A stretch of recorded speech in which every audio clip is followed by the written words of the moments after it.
Center Alaska, 22, we're declaring emergency. We're descending down to 10,000, 50 seconds.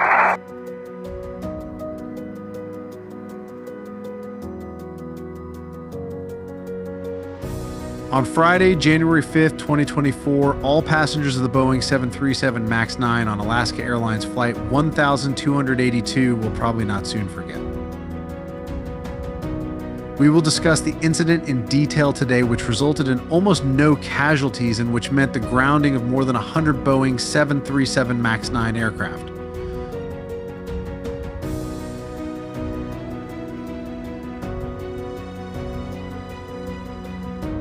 Boeing's nightmare returned again in 2024. It's a quiet early January evening at Portland Airport, and 171 passengers are taking their seats on a nearly new Boeing 737 MAX 9. Together with a crew of 2 pilots and 4 flight attendants, they are preparing to depart as 1282 to Ontario.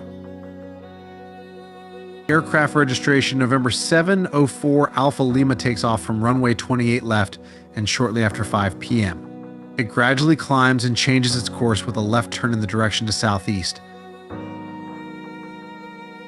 After about 7 minutes of flight in the air at an altitude of about 16,000 feet, a dramatic event occurs that turns a normal flight into a drama.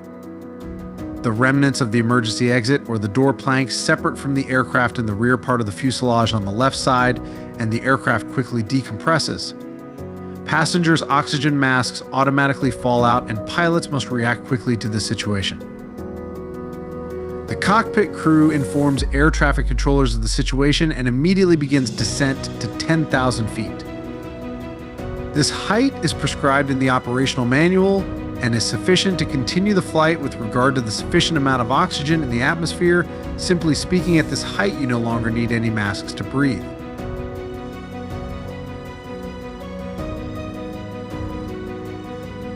It is quite likely that in the first minutes of the flight, the pilots had no idea what happened in the rear and that a significant part of the fuselage literally fell off the plane. It must have been a shock for the flight attendants too, because part of the wall simply disappeared from their view, leaving a hole in the plane. The pilots will request a return to the airport in Portland during the descent. The plane currently has 177 people on board and approximately 19 tons of fuel. After a short while, the crew in the cockpit requests another descent to a lower level. At this point, you need to realize something that is not completely visible from the shot. And that is that the air temperature at 10,000 feet is very different from the temperature on the ground.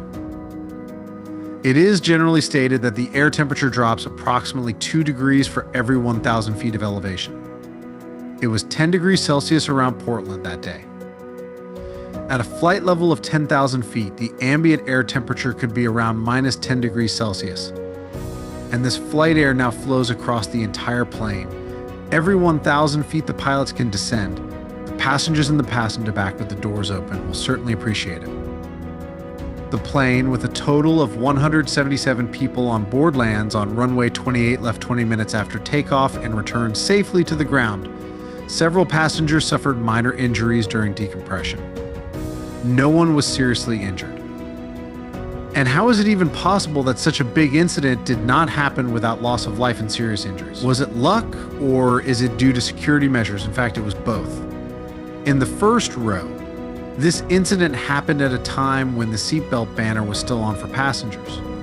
And so most of the passengers were protected against decompression, and thus in the UVODs and being sucked out of the plane. Of course, not all planes depart full, but on this flight, 171 seats out of 178 available were occupied. Only 7 seats on the plane were free, and 2 of them were at the place where it all happened. Immediately after this incident, the previously known doubts about the reliability of the aircraft and the seriousness of the incident began to appear at Boeing. Everything leads to the fact that within a few hours, the entire fleet of Boeing 737 MAX 9 Alaska Airlines was grounded. And a day later, the U.S. Civil Aviation Authority, FAA, issued instructions to ground all aircraft of the same type until it is determined what actually happened and how to prevent it in the future. 65 Alaska Airlines planes and 79 United planes are immediately on the ground, But now it is not about all the planes of the same type being grounded, not even all the Boeing 737 MAX 9s. For many people, this can be quite confusing. We will explain why in a moment.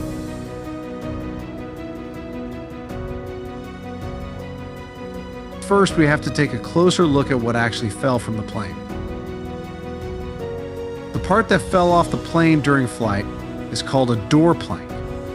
This part is nothing new and is already used in older Boeing 737 models and also in some Airbuses in places where emergency exits were intended, but due to the internal configuration of the cabin, it was not possible to have these doors available in case of an emergency. All aircraft must have a sufficient number of emergency exits to be able to evacuate if half of them are used within a time limit of 90 seconds. It means that each aircraft can be in different places and in a different number of dependencies on a different type and configuration of the aircraft.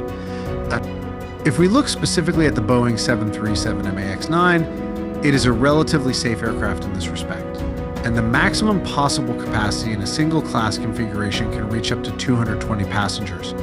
And in order to meet the evacuation limit, the aircraft has a total of 10 emergency exits. On each side of the fuselage, we can find one emergency exit in the front, two at the wings, one at the back, and there is also a mid-cabin exit.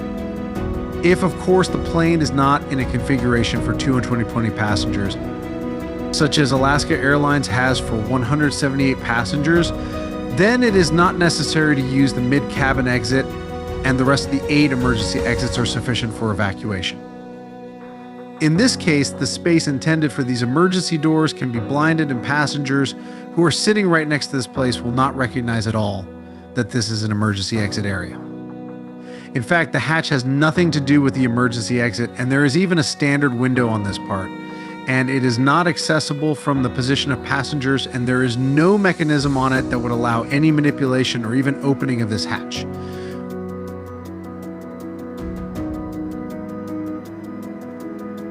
If we look at the comparison of the MAX 8 and MAX 9 versions, we will find that there are no mid-cabin exits at all in version 8.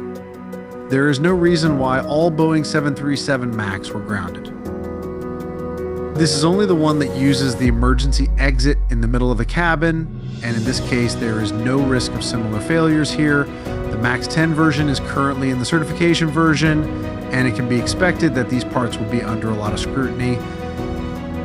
But how is it possible that door plank fell of the plane?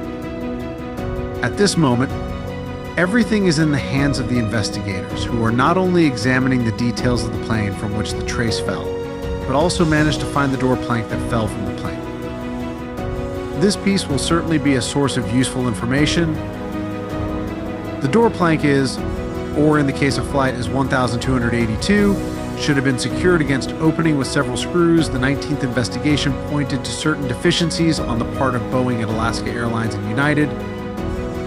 Although the details were not published, the report did state that technical inspections of some aircraft found loose hardware and that some parts had to be tightened. Aviation journalists even found out that the aircraft registration November 704 Alpha Lima, i.e., the machine whose door lining fell off on January 5, 2024, had a problem with decompression the day before it was reported. However, these were minimal deviations. The problem was reported and Alaska Airlines withdrew it from the ocean flight, leaving it to be deployed only on overland flights. This problem should have been examined more closely during the upcoming technical inspection. As with most accidents, we will first have to wait for the final report to find out what actually happened. Despite this incident, flying remains the safest mode of transportation in the world.